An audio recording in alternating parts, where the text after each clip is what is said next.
Okay, so far we have a histogram that is almost towards completion. We have very clear, correctly labeled x-axes and y-axes with the proper titles. Everything is bold and easy to read. We've got the plot area border there. All we have left now are the data series that we've got. So right now, the way this histogram looks, this looks more like a bar chart. And the difference between a bar chart and a histogram is that a bar chart will have gaps between the bars. And you'll notice in a histogram, there's no gaps between the bars. There's no gaps between the bins. There's no gaps between the classes. They will share a common border. And so we have to change that. So again, we want to have the options or the properties sidebar here so that when we click on one of these bars, it brings up the format data series options on the right-hand side. And in order to get rid of that gap, we want to have series options selected. So not fill in line, but series options. And if you look down here under series options, we have a gap width. So just change the gap width to 0. Okay, you can use this little scroller down here, or you can actually just click inside this field and hit type 0.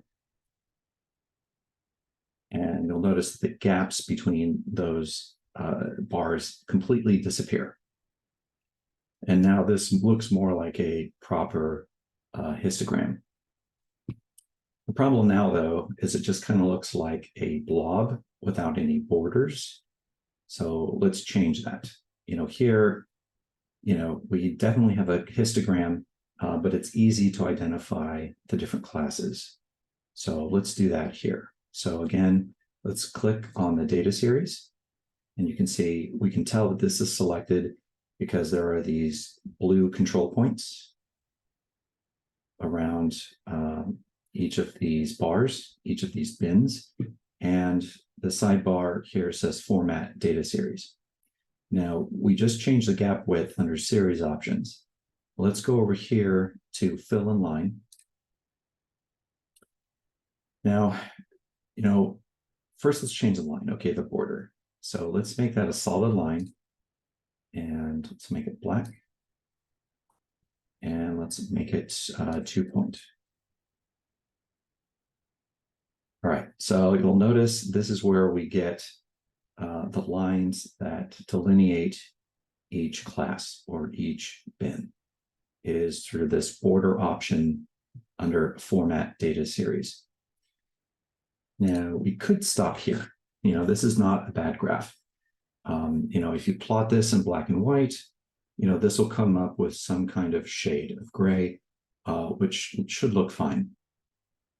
And, depending on your publication, if you had, this was vertical height, and maybe you wanted to show something like drop height, you could use a different color.